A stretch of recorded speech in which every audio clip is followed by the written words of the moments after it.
मायावती की वजह से कांग्रेस में मची अंदरूनी कलह। क्या इंडिया अलायंस में है बीजेपी का स्लीपर सेल? नमस्कार, मैं अनुज कुमार, आप देख रहे हैं जनपथ लाइव और इस वक्त आपके सामने एक बहुत ही महत्वपूर्ण खबर लेकर हाजिर हूं। जिस तरीके से देखा जाए, लोकसभा चुनाव आने वाले कुछ एक समय में है और तमाम जो राजनीतिक पार्टियां हैं, तमाम तरीके के गठबंधन अलायंस बनाती हुई नजर आ रही हैं। वहीं विपक्षी राजनीतिक पार्टियों की बात किया जाए, उन्होंने एक शुरुआती दौर से इंडिया अलायंस बनाया और उस इंडिया अलायंस में तमाम राजनीतिक पार्टियों को शामिल करने की बात की। लेकिन जैसे जैसे वक्त गुजरा, वो तमाम जो राजनीतिक पार्टियां इंडिया अलायंस का होने का दावा करती थी, या तो वो आज अकेले चुनाव लड़ रही हैं या उनमें से तमाम राजनीतिक पार्टियां भारतीय जनता पार्टी का हिस्सा बन गई हैं। इसके इतर अगर देखा जाता है, भारत के अंदर एक ऐसी भी राजनीतिक पार्टी थी जिसने किसी भी अलायंस में जाने से साफ तौर पर इनकार कर दिया। वो राजनीतिक पार्टी थी बहुजन समाज पार्टी। और आज बहुजन समाज पार्टी को लेकर तमाम राजनीति, जो भारत की राजनीति है, वो इसी राजनीतिक पार्टी के इर्द गिर्द घूमती हुई नजर आ रही है। और पिछले कुछ एक दिनों में लगातार जिस तरीके से इंडिया अलायंस के अंदर बसपा सुप्रीमो मायावती के शामिल होने की खबर को प्रचारित और प्रसारित किया गया, इसके बाद बसपा सुप्रीमो ने पुनः ट्वीट करके ये तमाम भारत देश की आवाम को ये बताया कि वो अकेले और बड़ी मजबूती के साथ चुनाव लड़ने वाली हैं। आखिर क्या वजह है कि कांग्रेस की तरफ से या इंडिया अलायंस की तरफ से ये तमाम जो खबरें हैं वो प्रसारित की जा रही हैं? इस पर सोचने और समझने वाली बात है। जिस तरीके से देखा जाए, कांग्रेस के अंदर कहीं ना कहीं ये भी, कांग्रेस के साथ साथ तमाम जो इंडिया अलायंस के दल हैं वो भी जानते हैं कि अगर बसपा या मायावती इस अलायंस में शामिल नहीं होते हैं तो ये अलायंस जो इंडिया गठबंधन के नाम से बनाया गया है, ये भारतीय जनता पार्टी को हरा पाने में काबिल नहीं है। इसीलिए कहीं ना कहीं अगर देखा जाए, भारतीय जनता पार्टी भी ये नहीं चाहती है कि बहुजन समाज पार्टी इस अलायंस में शामिल हो। और इसीलिए तमाम वो राजनीतिक दल जो हिस्सा तो इंडिया अलायंस के हैं, लेकिन कहीं ना कहीं उनकी अंदरूनी साठगांठ जो भारतीय जनता पार्टी के साथ है, वो नहीं चाहते हैं कि बहुजन समाज पार्टी इस अलायंस में शामिल हो। तो इसीलिए जैसे ही ये बात निकल कर आई कि सोनिया गांधी अब खुद से ही पार्टी की कमान संभाल कर और बसपा सुप्रीमो मायावती जी से बातचीत कर रही हैं, क्योंकि बसपा सुप्रीमो मायावती और सोनिया गांधी की जो फ्रेंडशिप है, जो उनकी दोस्ती है, वो जगजाहिर है। हालांकि राजनीतिक तौर पर वो जो चीजें हैं वो उस तरीके से नजर नहीं आती हैं, लेकिन व्यक्तिगत रूप पे अगर देखा जाए तो उन दोनों लोगों की दोस्ती काफी मजबूत है। और इसके बाद जैसे ही ये क्लियर होने लगा कि बसपा सुप्रीमो को शायद प्रधानमंत्री पद का उम्मीदवार घोषित कर दिया जाए, इससे कांग्रेस के अंदर अंदरूनी कलह मच गई। राहुल गांधी ने साफ तौर पर यह कह दिया कि वो चुनाव नहीं लड़ेंगे, पार्टी से इस्तीफा दे देंगे। इसके बाद जिस तरीके से खबर निकलकर यह भी आई कि प्रियंका गांधी ने भी साफ तौर पर मना कर दिया और उन्होंने भी कह दिया कि वो चुनाव नहीं लड़ेंगी और वो पार्टी से इस्तीफा दे देंगी। और ये जो खबरें निकल कर आई, ये बहुत ही पुख्ता जो तमाम सूत्र हैं, उन सूत्रों के माध्यम से निकल कर आई। हालांकि सोशल मीडिया पर भी उन सूत्रों के माध्यम से आई हुई खबरें आप तक पहुंची हैं। इसके बाद अगर देखा जाए, राहुल गांधी और प्रियंका गांधी के बाद अखिलेश यादव ने भी साफ तौर पर इनकार कर दिया और कहीं ना कहीं नानुकर करते हुए नजर आए। उसके बाद लालू यादव जो थे वो इनका समर्थन करते हुए नजर आए, क्योंकि लालू यादव भी नहीं चाहते हैं कि बसपा सुप्रीमो मायावती इस अलायंस में शामिल हो। इसीलिए वो राहुल, प्रियंका और अखिलेश के पक्ष में जाकर खड़े हो जाते हैं। वहीं बड़ी खबर निकलकर सामने यह भी आ रही कि आखिर ये तमाम राजनीतिक पार्टियां जो हिस्सा तो इंडिया अलायंस की हैं और चाहती ये है कि 2024 के चुनाव में भारतीय जनता पार्टी को शासन सत्ता में आने से रोका जा सके, लेकिन भारत देश की सबसे मजबूत राजनीतिक पार्टी बहुजन समाज पार्टी को इस अलायंस में शामिल करने के लिए तैयार भी नहीं है। शुरुआती दौर में अगर देखा जाए, लालू प्रसाद यादव ने साफ तौर पर मना किया था कि बसपा सुप्रीमो को इस अलायंस में नहीं बुलाया गया और तमाम तरीके की टीका टिप्पणियां भी उन्होंने कही थी। और जिसके बाद अखिलेश यादव ने कहा था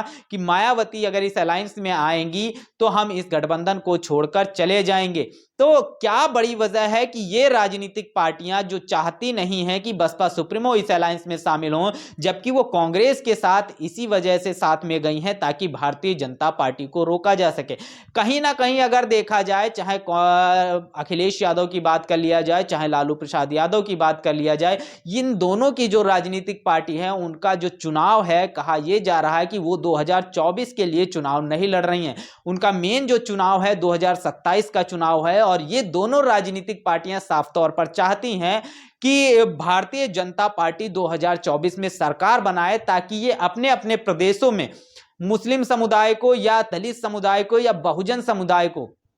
बहुजन समाज को भारतीय जनता पार्टी का डर दिखा के उसका वोट हासिल किया जा सके और 2024 में अपने राजनीतिक वजूद को बचाया जा सके। वहीं इसके इतर अगर देखा जाए, कांग्रेस के अंदर राहुल गांधी और अगर प्रियंका गांधी की बात किया जाए तो ये दोनों राजनीति जो है वो कहीं ना कहीं इनके पीछे जो इनकी बयानबाजी आ रही है, इसके पीछे कहीं ना कहीं इन्हीं दोनों राजनीतिक पार्टियों का भी हाथ होने की संभावनाएं नजर आ रही हैं। वहीं अगर देखा जाए, सोनिया गांधी की तरफ से जो पहल की जा रही थी उस पर भी कोई पुख्ता खबर निकलकर सामने नहीं आ रही है। सोनिया गांधी और कांग्रेस की अगर बात किया जाए तो शुरुआती दौर से ये लगातार खबरें निकलकर सामने आ रही हैं कि अगर वो कांग्रेस इंडिया अलायंस की तरफ से बसपा सुप्रीमो को भारत देश के प्रधानमंत्री पद का उम्मीदवार घोषित करती है और उनका सम्मानजनक सीटें देते हुए चुनाव लड़ती है, तो पूरे देश का जो चुनाव है वो एक तरफा इंडिया अलायंस की तरफ जाता हुआ दिखाई देगा। और यही बड़ी वजह है कि जिस तरीके से तमाम राजनीतिक पार्टियां जो हैं तो हिस्सा इस इंडिया अलायंस की,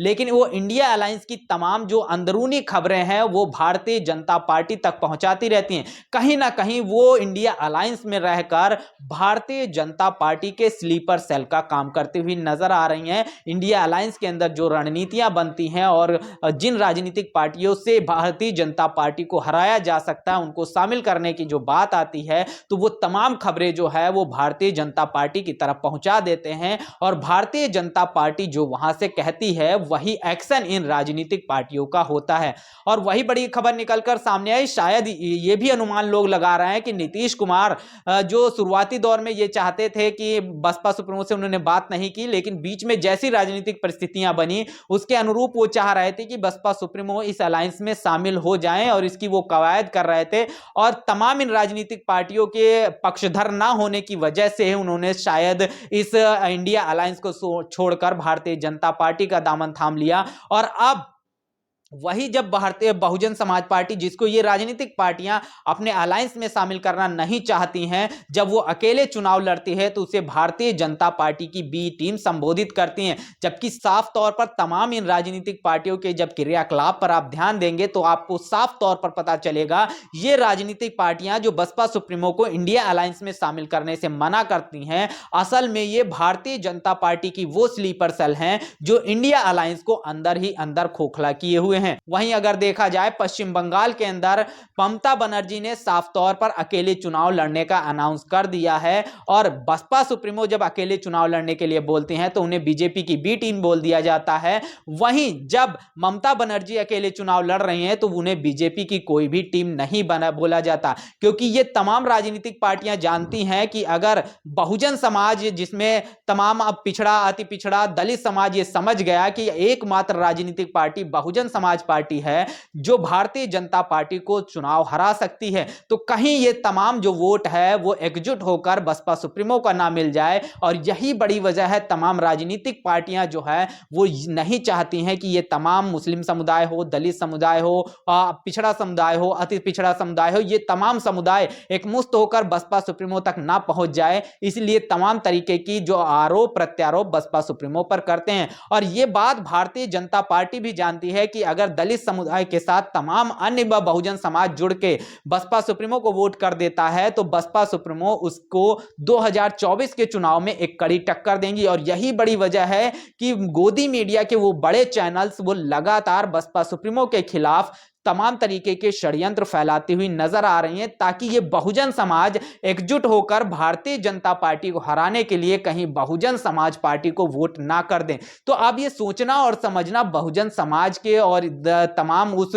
वोटर को है जो भारतीय जनता पार्टी के अगेंस्ट खड़ा हुआ है, उसको हराने के लिए खड़ा हुआ है, कि कौन असल में भारतीय जनता पार्टी के हिस्से हैं। इंडिया अलायंस के अंदर तमाम राजनीतिक पार्टियां हैं जो नहीं चाहती हैं कि बहुजन समाज पार्टी उस अलायंस में शामिल हो। हालांकि वो बाहरी तौर पर ये दिखाने की कोशिश करती हैं कि बहुजन समाज पार्टी इस अलायंस में नहीं आ रही है, लेकिन वो खुले तौर पर बसपा सुप्रीमो को प्रधानमंत्री पद का दावेदार घोषित करने से भी हिचकती हुई दिखाई दे रही हैं। इससे साफ तौर पर स्पष्ट हो जाता है वो राजनीतिक पार्टियां जो भाजपा की स्लीपर सेल के रूप में इंडिया अलायंस के अंदर हैं, वो इंडिया अलायंस को अंदर ही अंदर कमजोर कर रही हैं, ताकि 2024 का चुनाव भारतीय जनता पार्टी जीते और उसको जो 400 पार की जो बात भारतीय जनता पार्टी कर रही है वो उसे मिल सके। और कुछ राजनीतिक पार्टियों को इसके लिए पहले से ही उपहार मिल चुका है। उनके तमाम पारिवारिक लोगों के, उनके तमाम लोगों को जो है भारतीय जनता पार्टी की तरफ से तमाम उपहार दिए जा चुके हैं, और तमाम उपहार भारतीय जनता पार्टी जब 400 सीटें जीतेगी शायद उनको मिल जाए। और 2027 का चुनाव जो है भारतीय जनता पार्टी ने शायद ये कहा होगा कि आप जीत लेना।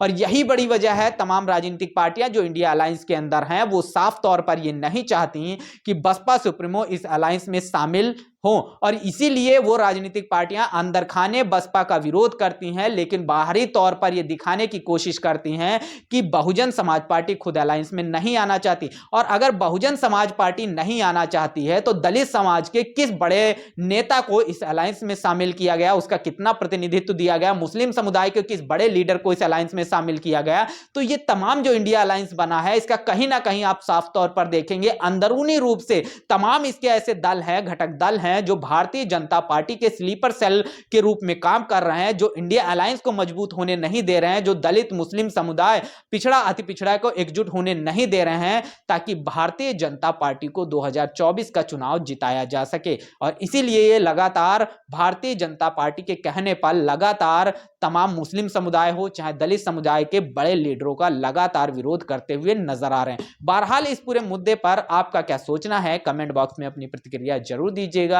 बने रहिएगा जनपथ लाइव के साथ। तब तक के लिए जय भीम, जय भारत।